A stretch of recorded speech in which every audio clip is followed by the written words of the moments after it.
19 जनवरी 1981 अमेरिकी seller Steven Callahan mini transit नाम की एक समुद्री रेस में हिस्सा लेते हैं, जिसमें उन्हें अटलांटिक महासागर को पार करते हुए कैनरी आइलैंड तक पहुंचना होता है। इसमें उनका साथ देती है उनकी खुद की बनाई हुई बोट नेपोलियन सोलो। अब क्योंकि एक सेलर होने के साथ साथ स्टीवन पेशे से एक नेवल आर्किटेक्ट भी थे, तो अपने बचपन के सपने को पूरा करने के लिए स्टीवन ने खुद अपने ऊपर ही भरोसा जताया और 6.5 मीटर लंबी नेपोलियन सोलो को तैयार कर उस पर सवार हुए और अटलांटिक महासागर के बीचों बीच जा पहुंचे। इस प्रतियोगिता के 3 पड़ाव थे, जिसकी शुरुआत अमेरिका के रोड आइलैंड से होनी थी, जिसमें पहला पड़ाव था बरमूडा और दूसरा इंग्लैंड। इन दोनों ही चरणों को स्टीवन बड़ी ही आसानी से पार कर लेते हैं, लेकिन जब उनकी यात्रा तीसरे और अंतिम चरण की ओर तेजी से बढ़ रही होती है, तभी अचानक बीच रास्ते में पहले तो मौसम खराब होता है और फिर स्टीवन की किस्मत भी, जब बोट में अचानक ही गड़बड़ी हो जाती है और इसका संतुलन बिगड़ने लगता है। हालांकि इस बाधा को तो वो जैसे तैसे करके पार कर लेते हैं और कुछ घंटों की रिपेयरिंग के बाद नाव फिर से काम करने लगती है। लेकिन अब यहाँ स्टीवन को ये लगने लगता है कि अब शायद उनकी परेशानियां खत्म हो गई हैं। लेकिन सच तो ये था कि उनकी परेशानियां कुछ समय के लिए टल जरूर गई थी, लेकिन खत्म अभी भी नहीं हुई थी। और मात्र कुछ ही घंटों के बाद स्टीवन की नाव जब कैनरी आइलैंड को पार कर ही रही होती है, तभी अचानक एक विशालकाय व्हेल नाव से टकरा जाती है और जो परेशानी अभी तक टल रही थी, अब वही स्टीवन की जान लेने पर उतारू हो जाती है, क्योंकि व्हेल का हमला इतना जोरदार था कि उसने नेपोलियन बोट को एक ही पल में ध्वस्त कर दिया। इस दौरान स्टीवन नाव के केबिन में बैठकर उसे चला रहे थे, लेकिन अचानक हुए व्हेल के हमले के कारण केबिन का दरवाजा अटक गया और स्टीवन उसी में फंसे रह गए। इधर नाव तेजी से गहरे पानी में डूबने लगी, वहीं दूसरी तरफ केबिन में फंसकर स्टीवन भी नाव के साथ गहरे पानी में चले गई। इस समय उन्हें ऐसा लगने लगा था मानो उनकी जिंदगी अब शायद कुछ ही पलों की मेहमान हो, लेकिन शायद किस्मत को कुछ और ही मंजूर था, क्योंकि स्टीवन काफी देर से जिस दरवाजे को खोलने का संघर्ष कर रहे थे, लेकिन बावजूद इसके वो खुल ही नहीं रहा था। वो अचानक ही पता नहीं कैसे पर एक ही झटके में खुल जाता है और स्टीवन तुरंत केबिन से बाहर निकल जाते हैं और पानी के ऊपर आने में भी कामयाब हो जाते हैं। इस अचानक हुए हादसे से स्टीवन बुरी तरह घबरा चुके थे, लेकिन उन्हें जल्द ही इस बात का भी एहसास हो गया कि अब वो बीच समुद्र में है और वो भी बिल्कुल अकेले, बिना किसी जरूरी सामान के। तो स्वाभाविक ही ऐसी सिचुएशन में उनकी जान केवल उन्हीं के हाथों में थी। अब जो कुछ भी करना था वो उन्हें खुद ही करना था। इसलिए स्टीवन तुरंत ही नाव डूबने और उसमें फंसे रहने के सदमे से बाहर आ गए और नाव में मौजूद लाइफ बोट को ढूंढने लगे, ताकि बीच समुद्र में वो अपनी लाइफ को बचा सके। लेकिन शायद अब वो समय आ चुका था जहाँ से स्टीवन का पल पल संघर्षमयी होने वाला था,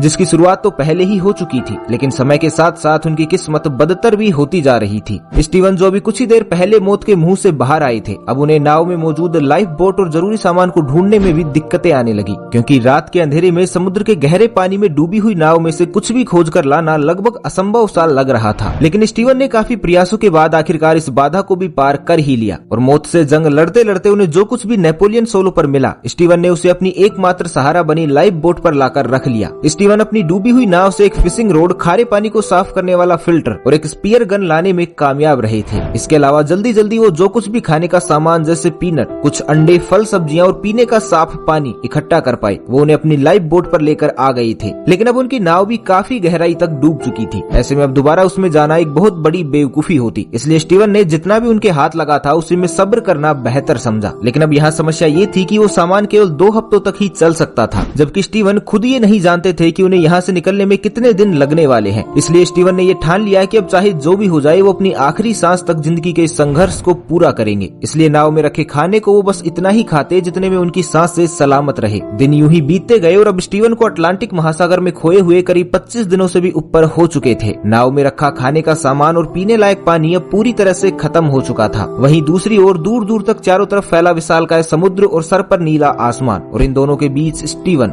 ऐसे माहौल में उनकी मानसिक स्थिति लगातार बिगड़ती जा रही थी, क्योंकि पेट भरने के साथ साथ उन्हें सही रास्ता भी ढूंढना था, क्योंकि अगर वो ऐसा नहीं कर पाते तो उनकी मौत तो तय थी। लेकिन उनकी बदकिस्मत की ये दोनों ही चीज अब उनसे काफी दूर हो चुकी थी। लेकिन दोस्तों, कहते हैं ना कि जिसके पास खोने को कुछ नहीं होता फिर उसे किसी भी बात का डर भी नहीं रहता। स्टीवन के साथ भी शायद कुछ ऐसा ही हुआ, जब उनमें अचानक ही एक नई ऊर्जा भर गई और उन्होंने कसम खा ली कि अब वो किसी भी तरह अपनी जान बचा कर ही रहेंगे। स्टीवन ने जिंदा रहने के लिए तरह तरह की तरकीबें अपनाना शुरू कर दी। वो नाव में मौजूद फिल्टर से समुद्री पानी को साफ कर पीने लगे, फिशिंग रोड से मछलियों का शिकार करते और जब कभी भी बारिश होती तो उसका पानी इकट्ठा कर लेते ताकि समय आने पर उसे पी सके। पेट भरने के लिए वो कच्ची मछलियों को खाने लगे और भटके हुए रास्ते का पता लगाने के लिए स्टीवन ने जो कुछ भी किया उसे देखने के बाद तो भगवान को भी उन्हें दूसरा जीवन देने पर मजबूर होना पड़ा। दरअसल स्टीवन ने नाव में रखी एक पेंसिल से सेक्सटन नाम का एक उपकरण बनाया, जिससे आसमान में मौजूद उत्तरी तारे को देखकर ये पता चलता है कि बीच समुद्र में हम कहाँ हैं और हमें किधर जाना है। हालांकि इसका कोई खास फायदा तो नहीं हुआ, क्योंकि धीरे धीरे 25 दिन अब 50 दिनों में बदल चुके थे और स्टीवन आज भी गहरे समुद्र के बीचों बीच कभी न खत्म होने वाली यात्रा पर थे। लेकिन स्टीवन का आज भी जिंदा होना कहीं न कहीं ये साबित कर रहा था कि उनमें जिंदा रहने की उम्मीद अब भी बाकी थी और अब तो वो इस संघर्ष के आदी भी हो चुके थे। लेकिन स्टीवन ये नहीं जानते थे कि जिस नाव से वो जिंदगी की उम्मीद लगाए बैठे हैं वो भी अब उनकी जान के लिए खतरा बन चुकी थी। और इसका एहसास स्टीवन को तब हुआ जब एक शार्क मछली ने उनकी नाव पर अचानक से एक जोरदार हमला कर दिया। एक बार फिर एक शार्क के हमले से तो स्टीवन बच गए, लेकिन उनके चलते उनकी लाइफ बोट में एक छेद हो गया था, जिससे बोट में मौजूद हवा का दबाव तेजी से कम होने लगा। स्टीवन ने किसी तरह नाव को एक बार फिर से रिपेयर तो कर लिया था, क्योंकि शायद बदकिस्मती से भरे इस सफर में भी किस्मत अब भी उन पर मेहरबान थी। क्योंकि जब पहली बार स्टीवन को समुद्र में डूबी हुई नाव से बाहर निकलने और जरूरी सामान को इकट्ठा करने के लिए संघर्ष करना पड़ रहा था, तब अनजाने में उनके हाथ में एक स्टेशनरी किट लग गई थी, जिसमें रखा हुआ टेप आज के दिन उनके काम आ गया। लेकिन जब स्टीवन नाव पर टेप लगा रहे थे तभी उन्हें वो वजह भी पता चली कि आखिर शार्क उन पर हमलावर क्यों हुई थी। दरअसल इन 50 दिनों में नाव के ठीक नीचे वनस्पतियों से भरपूर एक पूरा इकोसिस्टम तैयार हो चुका था, जिसे देखकर शार्क उनकी नाव की ओर आकर्षित हुई थी और उसने उन पर हमला कर दिया, जिससे स्टीवन किस्मत से बच तो गए थे, लेकिन समस्या इस बात की थी कि जो किस्मत हर बार उनको मौत के मुंह से निकाल लाती थी वो उन्हें हमेशा तब धोखा दे देती थी जब स्टीवन की नाव के आसपास से कोई दूसरा जहाज गुजरता, क्योंकि ये जहाज स्टीवन को नजरअंदाज कर वहीं समुद्र में मरने के लिए छोड़ जाते थे। इन्हीं सब के बीच अब तक करीब 2 महीने का वक्त बीत चुका था और इस बीच वहाँ से अब तक 7 ऐसे जहाज गुजरे थे जिन्हें खुद स्टीवन ने भी अपनी आंखों से देखा था। यहाँ तक कि नाव में मौजूद फ्लेयर गन को दाग कर उन्हें बचाने का इशारा भी किया था, लेकिन वो एक बार भी कामयाब नहीं हुए, जो उन्हें अंदर ही अंदर ये सोचने पर मजबूर कर रहा था कि वो चाहे कितनी भी कोशिश क्यों ना कर ले, वो अपनी नियति को नहीं बदल पाएंगे। दोस्तों, ये वही पल होता है जब इंसान जीवन में उम्मीद को छोड़ने लगता है, और उम्मीद एक ऐसी चीज होती है कि अगर ये नहीं तो फिर कुछ भी नहीं। क्योंकि 70 दिनों से ज्यादा एक इंसान समुद्र के बीचों बीच अपनी खराब किस्मत, विशालकाय मछलियों के हमले, समुद्री तूफान, भूख प्यास, हर एक चीज से लड़ रहा था। और ऐसे में अगर 7 बार मदद उसके बिल्कुल करीब से गुजर जाए तो स्टीवन की मानसिक हालत उस समय जो भी रही होगी, ये कहना गलत नहीं होगा कि वो अंदर से कहीं ना कहीं पहले ही मर चुके होंगे। अब तो बस जान निकलने की ही देरी थी। आखिरकार 75 दिनों तक समुद्र में भटकने के बाद अब स्टीवन ने जिंदा रहने की उम्मीद भी पूरी तरह से छोड़ दी थी। लेकिन तभी 76वें दिन एक चमत्कार होता है। आखिरकार स्टीवन की मेहनत रंग ले ही आती है जब ग्वाडेलूप बंदरगाह पर कुछ मछुआरों को स्टीवन की नाव दिखाई देती है। मछुआरे नाव की हालत को देखकर ही समझ जाते हैं कि उस नाव में जो भी हो, जिंदा हो या फिर मुर्दा, उसे मदद की सख्त जरूरत होगी। और इस तरह 76 दिनों के एक भयावह संघर्ष के बाद 40 किलो के एक अधमरे व्यक्ति स्टीवन की जान कुछ मछुआरों के द्वारा बचा ली जाती है, जिन्हें वो लोग तुरंत ही अस्पताल में भर्ती करवाते हैं, जहाँ करीब 1 हफ्ते तक चले इलाज के बाद आखिरकार स्टीवन को होश आ जाता है। इस समय स्टीवन शारीरिक रूप से तो ठीक हो जाते हैं, लेकिन उनकी मानसिक स्थिति फिर भी गंभीर ही रहती है, जिसके चलते वो अपने संघर्ष को किसी से भी साझा नहीं कर पाते। लेकिन जब उन्हें ये एहसास होता है कि जो कुछ भी उनके साथ हुआ वो किसी और के साथ भी हो सकता है, जहाँ पर उनकी मदद करने वाला भी कोई नहीं होगा, ऐसे में क्या पता उनका ये एक्सपीरियंस किसी के काम आ जाए और शायद उनकी जिंदगी बच जाए। इसलिए स्टीवन अपनी पूरी आप बीती एड्रिफ्ट 76 डे लॉस्ट एट सी नाम की एक किताब में लिखते हैं, जिसे पढ़कर लोगों को यकीन ही नहीं हुआ कि कैसे कोई इंसान इतने संघर्षों के बाद भी जिंदा रह सकता है। ये संघर्षमयी कहानी लोगों को इतनी पसंद आई कि उनकी किताब साल 1986 की बेस्ट सेलिंग बुक बनी। सिर्फ इतना ही नहीं, उन पर कई शानदार डॉक्यूमेंट्रियां भी बनाई गई। और साल 2012 में आई Oscar winning film Life of the Pi, वो फिल्म जो कहीं न कहीं स्टीवन के संघर्ष से मेल खाती थी, उसको पर्दे पर असली रूप देने के लिए भी स्टीवन की मदद ली गई थी, जहाँ उन्होंने अपने 30 साल पुराने जानलेवा संघर्ष को साझा कर उस फिल्म में जान फूंक दी। इसके अलावा स्टीवन ने इस घटना के बाद एक ऐसी बोट भी तैयार की जो ऐसे माहौल में भी किसी व्यक्ति की जान तो बचा ही सके। साथ ही उन्होंने एक ऐसी राफ्ट भी तैयार की जिससे बारिश का पानी भी इकट्ठा किया जा सके और उसमें हवा का दबाव भी कभी कम ना हो पाए।